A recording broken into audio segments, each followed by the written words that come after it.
Good morning students. In this video you are going to learn about magnetic field due to solenoid. ఈ వీడియోలో మనం solenoid వల్ల ఏర్పడిన అయస్కాంత క్షేత్రాన్ని రాబడతాం. సో దానికి ఫస్ట్ అసలు సోలినాయిడ్ అంటే ఏంటి? సోలినాయిడ్ ఈజ్ నథింగ్ బట్ ఒక సిలిండ్రికల్ ట్యూబ్ మీద ఒక కాయిల్ని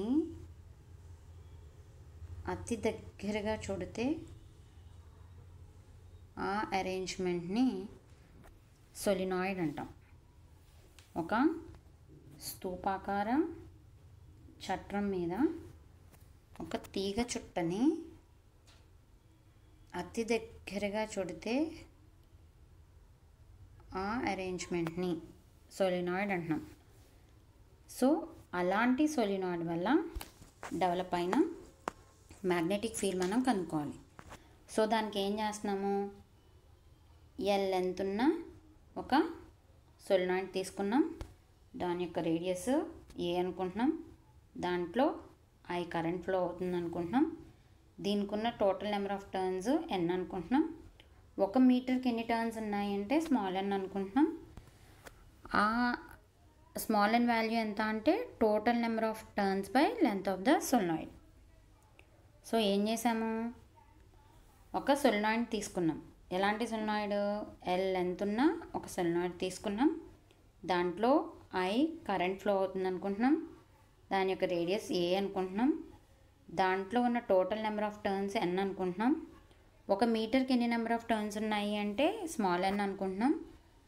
అవి ఎన్ని నెంబర్ ఆఫ్ టర్న్స్ అంటే 1 మీటర్కి total number of turns by length of the solenoid. మీటర్కు ఉన్న టర్న్స్ని ఎంతో డినోట్ చేస్తాం. సో ఆ వాల్యూ ఎంత అంటే total number of turns by length of the solenoid. So ఇప్పుడు ఈ సోలినాయిడ్ వల్ల డెవలప్ అయిన మ్యాగ్నెటిక్ ఫీల్డ్ని 3 కేసెస్లో ఫైండ్ అవుట్ చేస్తాం. ఒకటి, ఇన్సైడ్ పాయింట్లో సోలినాయిడ్ లోపల ఒక పాయింట్ తీసుకున్నట్లయితే, అలాగే దాని యాక్సిస్ యొక్క ఎండ్ పాయింట్ మీద, ఈ యాక్సిస్ యొక్క ఎండ్ పాయింట్ మీద, అలాగే ఒక ఫైనైట్ లెంత్ ఉన్న ఒక సోలినాయిడ్ తీసుకుని దాని యొక్క సెంటర్ పాయింట్ దగ్గర మనం ఈ సోలినాయిడ్ వల్ల డెవలప్ అయిన మ్యాగ్నెటిక్ ఫీల్డ్ని ఈ 3 కేసెస్లో ఫైండ్ అవుట్ చేస్తాం. సో సోలినాయిడ్ అంటే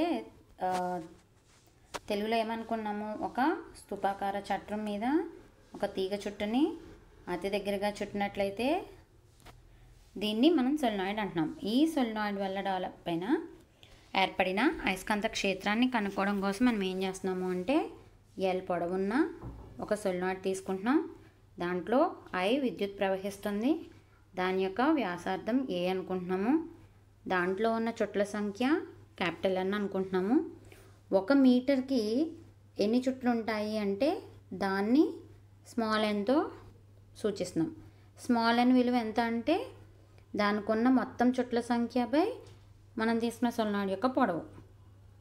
సో ఇలాంటి సోలినాయిడ్ వల్ల ఏర్పడిన అయస్కాంత క్షేత్రాన్ని కనుక్కోవాలి.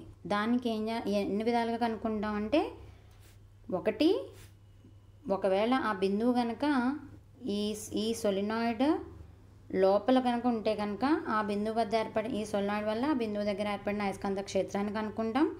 అలాగే అక్షం మీద ఒక బిందువు దగ్గర, సెకండ్ కేసు ఏంటంటే అక్షం తీసుకుని అక్షంలో ఒక చివరి బిందువు దగ్గర మనం ఈ సోలినాయిడ్ వల్ల ఏర్పడిన అయస్కాంత క్షేత్రాన్ని కనుక్కుంటాం. అలాగే ఒక నిర్దిష్ట పొడవు కలిగిన సోలినాయిడ్ యొక్క మధ్య బిందువు దగ్గర అయస్కాంత క్షేత్రం విలువ కనుక్కుంటాం. సో ముందుగా లోపల బిందువు దగ్గర. సో ఇప్పుడు ఇది కనుక మనం తీసుకున్న సోలినాయిడ్, దాని యొక్క ఇన్సైడ్ పాయింట్లో మనం ఈ సోలినాయిడ్ వల్ల డెవలప్ అయిన మ్యాగ్నెటిక్ ఫీల్డ్ కనుక్కోవాలి. ఈ ఇన్సైడ్ పాయింట్ వల్ల డెవలప్ అయిన మ్యాగ్నెటిక్ ఫీల్డ్ కనుక్కోవడం కోసం ఏం చేస్తున్నామంటే సోలినాయిడ్ని స్మాల్ కాయిల్స్ కింద ఇలా డివైడ్ చేస్తున్నాం. అలా డివైడ్ చేసిన ఒక కాయిల్ ఏబి కన్సిడర్ చేస్తున్నాం. దాని యొక్క విడ్త్ డిఎక్స్ అనుకుంటున్నాం. సో ఈ కాయిల్కి ఉన్న నెంబర్ ఆఫ్ టర్న్స్ ఎన్ని అంటే 1 మీటర్ కింద టర్న్స్ ఇంటూ ఆ width of the coil. So ఏబీకి ఎన్ని నెంబర్ ఆఫ్ టర్న్స్ ఉంటాయి అంటే ఎన్డిఎక్స్ టర్న్స్ ఉంటాయి. ఇప్పుడు ఒక డిఎక్స్ విడ్త్ ఉన్న ఒక కాయిల్ తీసుకున్నాం కదా, ఏబి అనే కాయిల్. ఇప్పుడు పిఏని పీబీని జాయిన్ చేస్తున్నాం. దాని values PA value 6, PB value 6 అనుకుంటున్నాము. అలాగే పి అనే పాయింట్ ఈ కాయిల్ యొక్క సెంటర్ ఓ నుంచి ఎక్స్ డిస్టెన్స్లో ఉంది అనుకుంటున్నాం. మన కన్వీనియన్స్ కోసం ఇక్కడ మనం సెంటర్ ఓని ఇలా తీసుకుంటాము, కానీ మనం డెరివేటివ్ చేసినప్పుడు కన్వీనియన్స్ కోసం ఇక్కడ కూడా ఈ పాయింట్ని కూడా సెంటర్ ఓ కింద కన్సిడర్ చేస్తాం. సో ఏబి అనే కాయిల్ తీసుకున్నాం, దాని యొక్క విత్ డిఎక్స్ అనుకుంటున్నాం. దానికి ఉన్న టర్న్స్ ఎన్ని అంటే ఎన్డిఎక్స్ అవుతాయి. అలాగే ఏపీని బీపీని జాయిన్ చేసాం, అవి ఆర్ అనుకుంటున్నాం. అలాగే యాంగిల్ ఏపీఓ వాల్యూ తీటా అనుకుంటున్నాం. అలాగే ఏపీబీ వాల్యూ డి తీటా అనుకుంటున్నాం.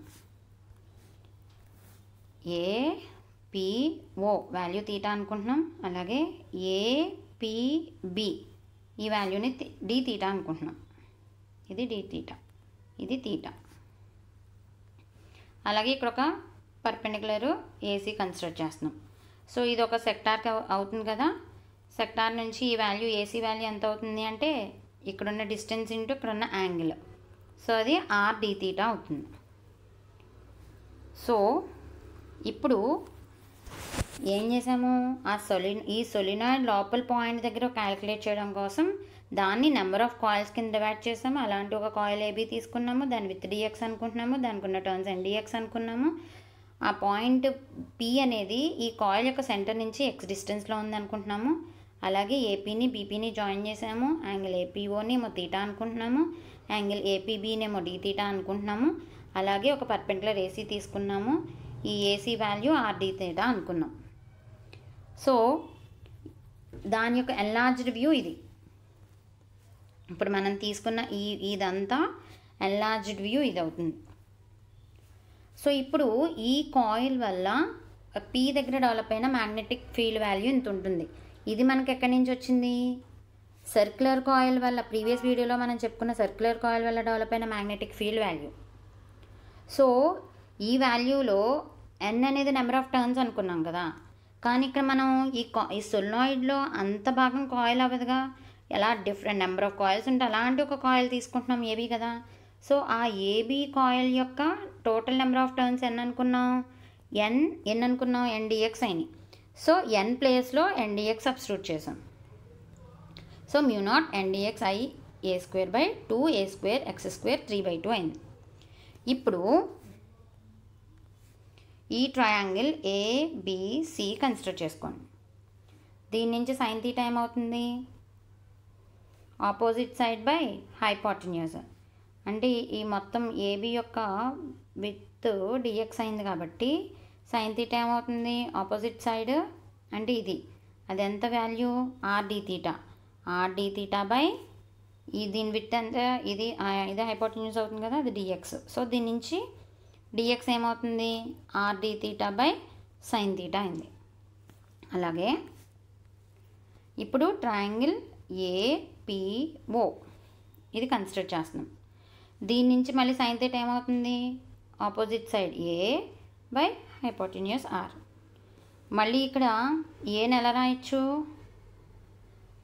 ఏ స్క్వేర్ ఈజ్ ఈక్వల్ టు ఆర్ని ఎలా రాయొచ్చు, R is equal to A square plus ఇదంతా X square, R is equal to R square is equal to R is equal to root over A square plus X square. So మనకి ఇప్పుడు ఒకవేళ R cube కావాలనుకోండి ఏం చేస్తాము అంటే ఏమవుతుంది, ఇది A square plus X square whole power half to the power of 3 అంటే 3/2 కదా. సో ఈ వాల్యూ ఎంత, ఆర్ స్క్వేర్ అనుకుంటున్నాం. ఆర్ స్క్వేర్ హోల్ పవర్ 3/2 అంటే స్క్వేర్ క్యాన్సిల్ అయిపోద్ది. సో ఆర్ క్యూబ్ అయింది. సో ఏం చేస్తున్నాము, ఒక సొలినాయిడ్ వల్ల ఏర్పడిన అయస్కాంత క్షేత్రం కనుక్కోవడం కోసం ఎల్ పొడవున్న ఐ విద్యుత్ ప్రవహిస్తున్న ఏ వ్యాసార్థం కలిగిన ఒక సొలినాయిడ్ తీసుకున్నాము. దాని యొక్క మొత్తం చుట్ల సంఖ్య n అనుకుంటున్నాము. అలాగే 1 మీటర్కి ఎన్ని చుట్లు ఉంటాయి అంటే n = n/l అనుకుంటున్నాము. ఇప్పుడు ఈ సొలినాయిడ్ వల్ల ఏర్పడిన అయస్కాంత క్షేత్రం కనుక్కోవడం కోసం మూడు కేసెస్లో కనుక్కుంటున్నాం. ఫస్ట్ ఏంటి, సొలినాయిడ్ లోపల కనుక ఒక బిందువు ఉన్నట్లయితే ఆ బిందువు దగ్గర ఏర్పడిన ఈ సొలినాయిడ్ వల్ల ఏర్పడిన అయస్కాంత క్షేత్రాన్ని కనుక్కుంటున్నాం. అలాగే అక్షం మీద ఒక చివరి బిందువు వద్ద మనం అయస్కాంత క్షేత్రాన్ని కనుక్కుంటున్నాం. అలాగే నిర్దిష్ట పొడవు కలిగిన సొలినాయిడ్ యొక్క మధ్య బిందువు దగ్గర మనం విద్యుత్ క్షేత్రాన్ని కనుక్కుంటున్నాం. సో దానికి ఇప్పుడు మనం సొలినాయిడ్ని అనేక తీగ చుట్టల కింద విభజిస్తున్నాం. అలాంటి ఒక తీగ చుట్ట ఏబీ తీసుకున్నాం. దీని యొక్క విడ్త్ డిఎక్స్ అనుకుంటున్నాం. సో ఈ ఏబీకి ఈ తీగ చుట్టకున్న చుట్ల సంఖ్య ఎంత ఉంటుంది అంటే 1 మీటర్కున్న చుట్లు ఇంటూ దాని యొక్క విడ్త్. సో ఎన్డిఎక్స్ అవుతుంది. అంటే ఈ ఏబీ కాయిల్ యొక్క టర్న్స్ ఎన్డిఎక్స్ అవుతుంది. అండ్ నెక్స్ట్ ఏం చేస్తున్నాము, పిఏని పీబీని జాయిన్ చేస్తున్నాము. దాని విలువలో ఆర్ఆర్ అనుకుంటున్నాము.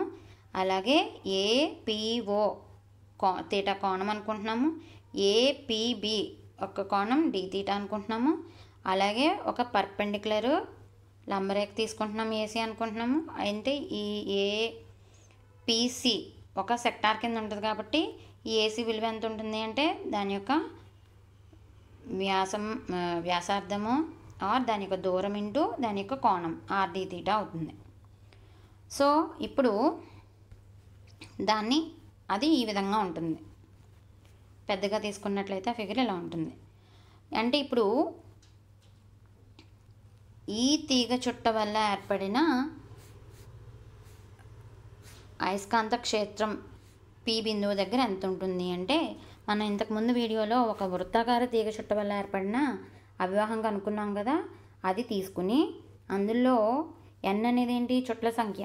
కానీ మనకి ఈ వృత్తాకార తీగ చుట్ట వల్ల ఏర్పడిన అయస్కాంత ప్రేరణ అయస్కాంత క్షేత్రం విలువ కావాలి కాబట్టి అక్కడ దీని యొక్క చుట్ల సంఖ్య ఎంత అంటే ఎన్డిఎక్స్ అది ప్రతిక్షేపించాం. సో డిబి విలువ ఎంత. ఇప్పుడు ఏం చేస్తున్నాము, ఈ ట్రయాంగిల్ కన్సిడర్ చేస్తున్నాం. దాని యొక్క సైన్ తీటా, ఇది ఆపోజిట్ సైడ్, ఇదేమో ఎడ్జసెంట్ సైడ్. దీని యొక్క విత్ డిఎక్స్ కాబట్టి sine theta RD theta by DX అవుతుంది. దాని నుంచి DX = RD theta by sine theta. ఇప్పుడు నెక్స్ట్ ఏపీఓ ఈ ట్రయాంగిల్ తీసుకుని దీని నుంచి కూడా సైన్ విలువ కనుక్కుంటాము. అలాగే ఆర్ విలువ √a² + x² అవుతుంది. r² విలువ a² + x² అవుతుంది. ఆర్ మనకి a² + x² whole to the power of 3/2 అయితే కనుక a² + x² అంటే ఎంత, r² కదా. r² whole to the power 3/2 అంటే 2 క్యాన్సిల్ అయిపోయి మనకు r³ ఉంటుంది. నెక్స్ట్ ఇప్పుడు మళ్ళీ ఈ వాల్యూస్ని ఇందాక మనం చెప్పుకున్న వాల్యూస్ని ఈక్వేషన్ 1లో సబ్స్టిట్యూట్ చేస్తున్నాం. ఈక్వేషన్ 1 ఏంటి, dB = μ0n dxi a²/2 a² + x² whole power 3/2. So DX value కదా మనం ఫైండ్ అవుట్ చేసాము, అదెంత ఇందాక ఫైండ్ అవుట్ చేసాం, RD theta by sine theta. మిగతా అన్నీ as it is μ0n i a² అలాగే ఉంటుంది.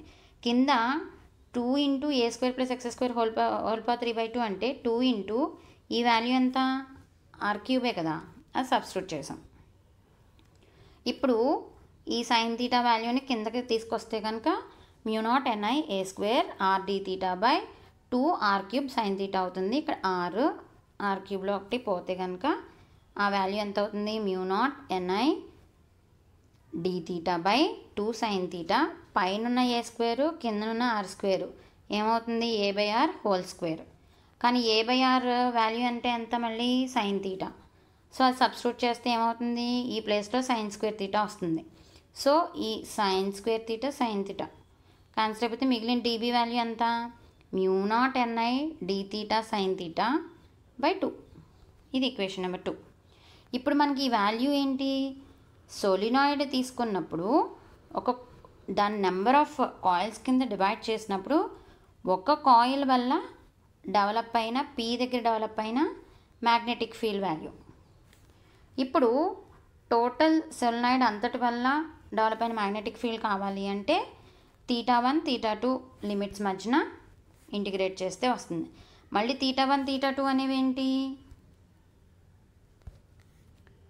Semi vertical angles. θ1 θ2 అనేవి సెమీ వర్టికల్ యాంగిల్స్. ఫస్ట్ టర్న్కి అంటే మనం తీసుకున్న కాయిల్, సోలినాయిడ్ యొక్క కాయిల్ యొక్క ఫస్ట్ టర్న్కి లాస్ట్ టర్న్కి చేసే సెమీ వర్టికల్ యాంగిల్స్ని మనం θ1 θ2 అంటున్నాం. అంటే ఫస్ట్ టర్న్కి చేసే యాంగిల్ ఏమో θ1 అనుకుంటున్నాం, లాస్ట్ టర్న్కి చేసే యాంగిల్ ఏమో θ2 అనుకుంటున్నాం. సో దాని మధ్య ఇంటిగ్రేట్ చేస్తున్నాము. సో μ0ni/2 బయటికి తీసుకొచ్చేస్తే integral of θ1 to θ2 sin θ dθ.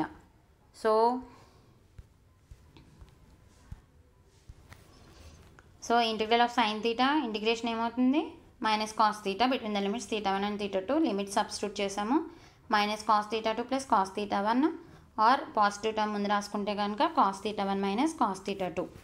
ఇది బి వాల్యూ.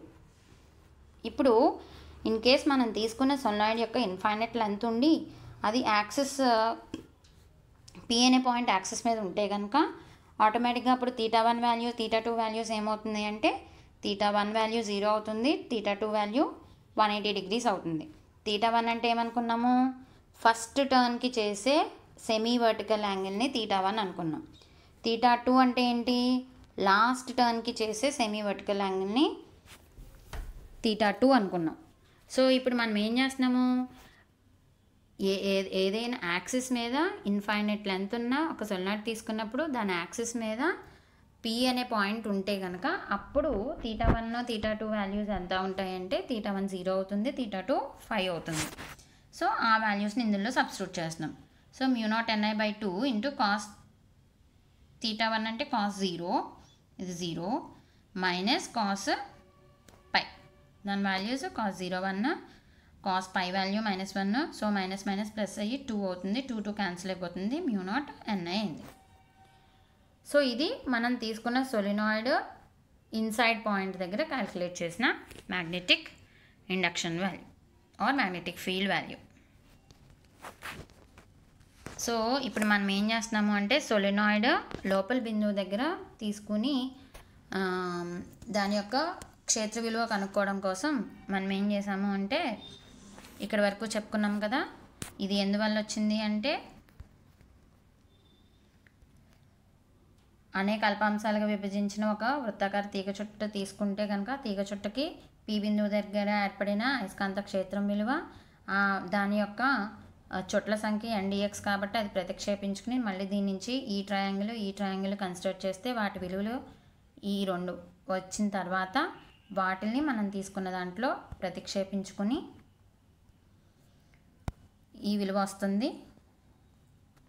దీని నుంచి మళ్ళీ 6 క్యాన్సిల్ అయిపోతే ఈ A² R² విలువని పక్కకు తీసుకొస్తే A/R విలువ మళ్ళీ sin θ కాబట్టి దాన్ని sin² ప్రతిక్షేపించుకుని ఇది క్యాన్సిల్ అయిపోతే మనకి ఆ వృత్తాకార తీగ చుట్ట వల్ల పి బిందువు దగ్గర ఏర్పడిన అయస్కాంత క్షేత్రం విలువ. ఇప్పుడు మనకి మొత్తం పి బిందువు దగ్గర మొత్తం సోలినాయిడ్ వల్ల ఏర్పడిన అయస్కాంత క్షేత్రం విలువ కావాలి కాబట్టి దాన్ని θ1 θ2 యాంగిల్స్ మధ్యన సమాకలనం చేస్తున్నాం. సో దానికి θ1 అంటే ఏమనుకుంటున్నామంటే తీగ చుట్టలో ఉన్న మొదటి టర్న్కి ఉన్న సెమీ వర్టికల్ యాంగిల్ని θ1 అనుకుంటున్నాం. అలాగే ఆఖరి తీగ చుట్టకి చేసే కోణం విలువ సెమీ వర్టికల్ యాంగిల్ విలువ θ2 అనుకుంటున్నాం. దాని మధ్యన ఇంటిగ్రేట్ చేస్తే మనకి ఈ మొత్తం సోలినాయిడ్ వల్ల ఈ సోలినాయిడ్ లోపల బిందువు వల్ల ఏర్పడిన అయస్కాంత క్షేత్రం విలువ ఇది. సో దాంట్లో sin θ ఇంటిగ్రేట్ చేస్తే మనకి మైనస్ కాస్ θ అవుతుంది. లిమిట్ సబ్స్టిట్యూట్ చేసాము, పాజిటివ్ వాల్యూ ముందుకు తీసుకొచ్చాము. ఇప్పుడు θ1 θ2 వాల్యూస్ కావాలంటే ఒకవేళ కనుక సోలినాయిడ్ యొక్క పొడవు అపరిమితమై ఉండి ఆ పి బిందువు దాని కేంద్రం వద్ద ఉంటే కనుక అప్పుడు θ1 విలువ కనుక 0 అవుతుంది, అలాగే θ2 విలువ π అవుతుంది. θ1 θ2 అనేవి ఏంటి? మొదటి తీగ చుట్టకి మరియు ఆఖరి తీగ చుట్టకి చేసే సెమీ వర్టికల్ యాంగిల్స్ని θ1 θ2 అనుకుంటున్నాం. సో వాటిని ప్రతిక్షేపిస్తున్నాము. కాస్ 0 విలువ 1, కాస్ పై విలువ -1, 1 + 1 2 అయింది. సో 2 క్యాన్సిల్ అయిపోతే మనకి b = μ0i. ఈ విలువ ఏంటి? ఒక సొలినాయిడ్ తీసుకుని దాని లోపల ఒక బిందువు తీసుకున్నట్లయితే ఈ బిందువు దగ్గర ఏర్పడిన అయస్కాంత క్షేత్రం. సో ఇప్పుడు ఏం చేస్తున్నాము? Field at an axle end point, అంటే సొలినాయిడ్ యాక్సిస్ మీద ఎండ్ పాయింట్ దగ్గర తీసుకున్నప్పుడు ఆ పాయింట్ దగ్గర డెవలప్ అయిన మ్యాగ్నెటిక్ ఫీల్డ్ కనుక్కోవాలి. సో దానికి θ1 θ2. θ1 అంటే ఏంటి? ఫస్ట్ ఆ కాయిల్లో ఉన్న ఫస్ట్ టర్న్కి చేసే సెమీ వర్టికల్ యాంగిల్. అండ్ θ2 అంటే ఏంటి? ఆ కాయిల్ యొక్క లాస్ట్ టర్న్కి చేసే సెమీ వర్టికల్ యాంగిల్. సో ఇప్పుడు మనం పాయింట్ Pని ఎక్కడ తీసుకున్నాము? యాక్సిస్ మీద ఎండ్ పాయింట్ దగ్గర తీసుకున్నాం. ఫర్ ఎగ్జాంపుల్ ఆ ఎండ్ పాయింట్ ఇక్కడ ఉంది అని అనుకుంటున్నాం. ఆటోమేటిక్గా ఇప్పుడు ఏమవుతుంది? θ1 0 అయిపోతుంది. ఇది మీరు ఇమాజిన్ చేసుకోవాలి. యాక్సిస్ ఎండ్ పాయింట్ దగ్గర ఉన్నప్పుడు ఫస్ట్ θ1 ఒకవేళ ఇక్కడ ఉంటే కనుక అప్పుడు θ1 0 అవుతుంది, θ2 పర్పెండిక్యులర్ అవుతుంది, అంటే 90 అవుతుంది. సో అప్పుడు ఆ లిమిట్స్ సబ్స్టిట్యూట్ చేస్తాం. కాస్ θ1 అంటే 0, కాస్ 0 అవుతుంది. కాస్ θ2 ప్లేస్లో π/2 సబ్స్టిట్యూట్ చేస్తాం. కాస్ π/2 అంటే 0 కాబట్టి 1 - 0 = nothing but 1. So magnetic field ఈ పాయింట్ దగ్గర ఎంత డెవలప్ అవుతుంది అంటే μ0ni/2. సో ఇప్పుడు ఏం చేస్తున్నాము? సోలినాయిడ్ అక్షం మీద చివరి బిందువు వద్ద మనం క్షేత్ర తీవ్రత విలువ కనుక్కుంటున్నాం. సో ఇక్కడ మనం θ1 θ2 అనేవి ఏమనుకుంటున్నాము? తీగ చుట్టలోని మొదటి టర్న్కి చేసే కోణమేమో θ1, ఆఖరి టర్న్కి చేసే కోణమేమో θ2 అవుతుంది. ఇప్పుడు మన అక్షం యొక్క చివరి బిందువు దగ్గర మనం క్షేత్రం విలువ కనుక్కుంటున్నాం కాబట్టి ఆ విలువ ఇక్కడ ఉన్నట్లయితే అప్పుడు θ1 విలువ 0 అవుతుంది, θ2 విలువ 90 అవుతుంది. అప్పుడు మనకి ఆల్రెడీ ఇంతకుముందు డిరైవ్ చేసిన మ్యాగ్నెటిక్ ఫీల్డ్లో సబ్స్టిట్యూట్ చేస్తున్నాం. ఏంటది? μ0ni/2 ఇంటూ కాస్ θ1 ఎంత? కాస్ 0, కాస్ θ2 ఎంత? కాస్ 90. సో కాస్ 0 1, కాస్ 90 0 కాబట్టి వాల్యూ b = μ0ni/2 అయింది. ఇప్పుడు థర్డ్ కేసు ఏంటది? ఒక సొలినాయిడ్ తీసుకున్నప్పుడు, అంటే ఎలాంటి సొలినాయిడ్ తీసుకుంటున్నాము? L లెంత్ ఉన్న సొలినాయిడ్ తీసుకుని దాని యొక్క సెంటర్ పాయింట్ కనుక, అంటే ఈ సొలినాయిడ్ యొక్క centre point, centre finite length ఉన్న సొలినాయిడ్ తీసుకుని దాని యొక్క సెంటర్లో మనం ఫీల్డ్ క్యాలిక్యులేట్ చేస్తే కనుక ఆ పాయింట్ P అనేది ఇక్కడ ఉంటే కనుక ఇప్పుడు దీనివల్ల డెవలప్ అయిన మ్యాగ్నెటిక్ ఫీల్డ్ కనుక్కోవాలి. సో దానికి ఏం చేస్తున్నాము? L లెంత్ ఉన్న సొలినాయిడ్ తీసుకుంటున్నాం కాబట్టి P సెంటర్లో తీసుకుంటున్నాం కాబట్టి ఏమవుతుంది? L/2 అవుతుంది, ఇది L/2 అవుతుంది. ఆటోమేటిక్గా ఇది రేడియస్ కదా, ఇది రేడియస్. ఏం చేస్తాం చూడండి, ఇది కదా మనం తీసుకున్న సొలినాయిడ్. L లెంత్ అనుకుంటున్నాం కదా, ఇది యాక్సిస్, ఇది రేడియస్, ఇది రేడియస్. ఇక్కడ మనం P అనుకుంటున్నాం. సో ఆటోమేటిక్గా ఇక్కడ ఏమవుతుంది? ఈ లెంత్ ఏమో L/2 అవుతుంది, ఈ లెంత్ ఏమవుతుంది? L/2 అవుతుంది. సో కానీ ఇది P నుంచి ఫస్ట్ టర్న్కి చేసే యాంగిల్ ఎంత? θ1 అనుకుంటున్నాం. లాస్ట్ టర్న్కి చేసే యాంగిల్ ఎంత? θ2 అనుకుంటున్నాం. ఆటోమేటిక్గా ఈ యాంగిల్ ఏమవుతుంది? మొత్తం చూడండి, ఇదంతా ఎంత? 180 మైనస్ ఇదెంత? θ2. సో ఇప్పుడు మనం ఏం ఫైండ్ అవుట్ చేస్తున్నాము? ఫైనైట్ లెంత్ ఉన్న సోలినాయిడ్ వల్ల డెవలప్ అయిన మ్యాగ్నెటిక్ ఫైనైట్ లెంత్ ఉన్న సోలినాయిడ్ యొక్క సెంటర్ పాయింట్లో డెవలప్ అయిన మ్యాగ్నెటిక్ ఫీల్డ్ని కనుక్కుంటున్నాం. సో దానికోసం ఏం చేసాము? L లెంత్ ఉన్న సోలినాయిడ్ తీసుకున్నాం, దాని యొక్క యాక్సిస్ ఇది అనుకుంటున్నాము, total length L. So centre point దగ్గర మనం B క్యాలిక్యులేట్ చేస్తున్నాము. సో ఇదేమవుతుంది? L/2 అవుతుంది, ఇదేమవుతుంది? L/2 అవుతుంది. ఫస్ట్ టర్న్కి చేసే యాంగిల్ θ1, అలాగే ఇది A, అలాగే ఇది కూడా A. లాస్ట్ టర్న్కి చేసే యాంగిల్ ఇక్కడి నుంచి ఇక్కడికి θ2. సో ఈ యాంగిల్ ఏమవుతుందంటే 180 మైనస్ θ2 అవుతుంది. ఇప్పుడు మనం ఏం ఫైండ్ అవుట్ చేయాలంటే కాస్ వాల్యూస్ ఫైండ్ అవుట్ చేయాలి కదా. θ1 వాల్యూను cos θ1 value, cos θ2 value. So ఇక్కడ ఇది ఏమవుతుంది, పీ దగ్గర చేసే ఫస్ట్ టర్న్కి ఇది రేడియస్, ఇది L/2 అయింది, ఇది పీ అయింది. ఇది మామూలుగా ఆర్ తీసుకున్నట్లయితే ఏమవుతుంది, ఇది r² = a² + L/2 whole square అవుతుంది. Or r = √a² + L/2 whole square అవుతుంది. సో కాస్ θ1 కావాలి కదా, ఇది కదా θ1. కాస్ θ1 ఏమవుతుంది, అడ్జసెంట్ సైడ్ అంటే L/2 బై హైపోటెన్యూస్, ఇది a² + L/2 whole square whole to the power of r కదా, L/2 బై r ఇది. సో r వాల్యూ √ఓవర్ కదా, so a² + L/2 whole square whole to the power of ½ అర్థమైందా. First turn చేసే angle ఇది ఏ అనుకుంటున్నాము, ఇది θ1 అనుకుంటున్నాము, ఇది పీ, ఇది L/2, ఇది r అనుకుంటున్నాం. సో ఆర్ని ఏం రాసుకోవచ్చు, a² + L/2 whole square whole to the power of root కదా. ఇప్పుడు ఏం ఫైండ్ అవుట్ చేస్తున్నాము, కాస్ θ1 ఫైండ్ అవుట్ చేస్తున్నాం, అంటే L/2 by r. So value ఇది. దీన్ని సింప్లిఫై చేస్తే L/2 by a² + L/4 whole to the power of ½ or కింద ఎల్సిఎం తీసుకొని చేస్తే 4a² + L² whole to the power of ½. ఇది ఈక్వేషన్ నెంబర్ 6 అనుకుంటున్నాం. ఇప్పుడు ఏం చేస్తున్నాము, కాస్ θ2 ఫైండ్ అవుట్ చేయాలి కదా. కాస్ θ2 ఫైండ్ అవుట్ చేయడానికి ఇక్కడ వరకు θ2 అనుకుంటున్నాం. ఆటోమేటిక్గా ఇది ఏమవుతుంది, 180 మైనస్ θ2 అవుతుంది కదా. cos 180 minus theta is cos 180 minus theta is nothing but minus cos theta కదా. సో మైనస్ కాస్ θ2 అవుతుంది. దీనికి కూడా ఏంటి, ఇది ఏ, ఇది r, ఇది L/2 కదా. సో మైనస్ అలా ఉంటుంది, L/2 by r, r value ఇది.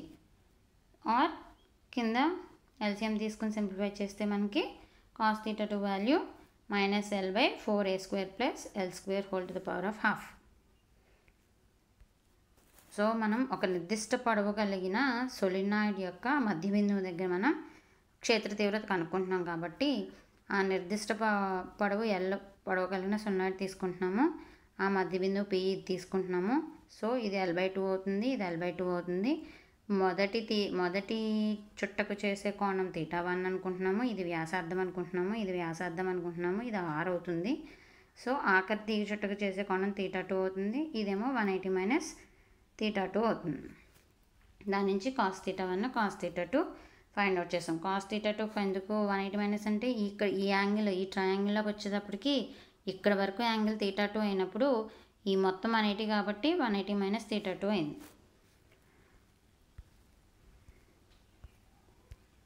ఇప్పుడు ఆ ఈక్వేషన్ 6, 7 అంటే కాస్ θ1 కాస్ θ2 వాల్యూస్ రెండింటిని ఈక్వేషన్ నెంబర్ 3లో అంటే b = μ0 ni/2 into cos θ1 minus cos θ2లో సబ్స్టిట్యూట్ చేస్తున్నాం. అవి θ1 θ2 వాల్యూ సబ్స్టిట్యూట్ చేస్తాం. సో కింద ఎల్సిఎం తీసుకుంటే 2l అవుతుంది, 2 క్యాన్సిల్ అయిపోతుంది, μ0 IL/4a² whole to the power of ½. కానీ ఇక్కడ మనం n = total number of turns by length of the solenoid or capital N ఏమవుతుంది, n ఇంటూ ఎల్. సో మనకి ఇక్కడ ఏముంది, స్మాల్ n ఇంటూ ఎల్ ఉంది కాబట్టి μ0 ni/4a² + L² whole to the power of ½. ఇది సొలినాయిడ్ వల్ల అంటే ఫైనైట్ లెంత్ ఉన్న సొలినాయిడ్ వల్ల డెవలప్ అయిన మ్యాగ్నెటిక్ ఫీల్డ్ వాల్యూ. ఇందులో మనం ఏం చేసాము, బి వాల్యూని 3 కేసెస్లో ఫైండ్ అవుట్ చేసాము. ఒకటి ఇన్సైడ్ పాయింట్లో, అండ్ 2 యాక్సిస్ యొక్క సెంటర్ ఎండ్ పాయింట్ దగ్గర, అండ్ 3ది ఫైనైట్ లెంత్ ఉన్న సొలినాయిడ్ యొక్క సెంటర్ పాయింట్ దగ్గర. ఇది magnetic field due to solenoid.